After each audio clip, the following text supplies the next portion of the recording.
ایک صاحب لکھتے ہیں کہ ایک میاں بیوی کا کیس میرے پاس آیا۔ ان کا آپس میں شدید جھگڑا چل رہا تھا۔ وہ ایک دوسرے کا چہرہ دیکھنے کے بھی روادار نہیں تھے۔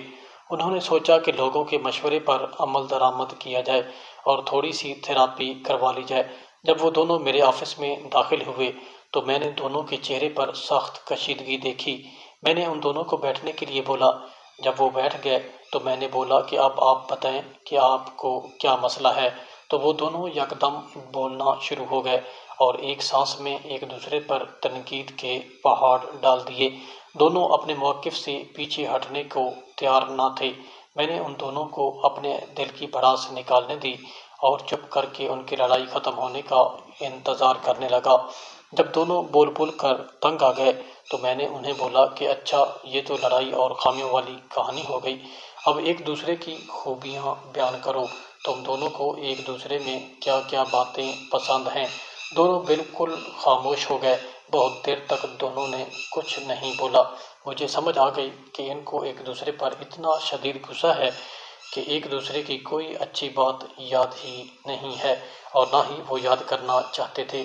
میں نے ایک ایک کاغذ اور پین دونوں کو تھما دیے اور میاں بیوی کو بولا کہ اپنے اپنے کاغذ پر ایک دوسرے کی خوبیاں تحریر کرو۔ ایک دفعہ پھر بہت دیر دونوں نے کچھ بھی نہ لکھا اور غصہ ان کے چہروں پر عیاں تھا۔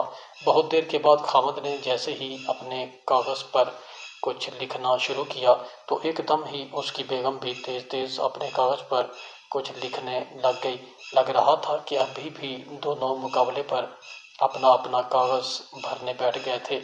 جب انہوں نے لکھ لیا تو بیوی نے اپنا کاغذ مجھے تھمایا۔ میں نے اسے واپس کرتے ہوئے بولا کہ اسے اپنے شوہر کو دو، وہ خود ہی پڑھے گا۔ بیوی نے اسے دے دیا اور اس کا کاغذ لے لیا۔ دونوں نے پڑھنا شروع کیا اور تھوڑی دیر بعد بیوی کی آنکھوں سے آنسو جاری ہو گئے۔ وہ دونوں ایک دوسرے کی تعریفیں پڑھ کر بہت خوش ہوئے۔ کمرے کی فضا ایک دم تبدیل ہو گئی تھی۔ ایسے لگ رہا تھا جیسے ان دونوں کی کبھی لڑائی ہی نہ ہوئی ہو۔ میرا فرض پورا ہو چکا تھا۔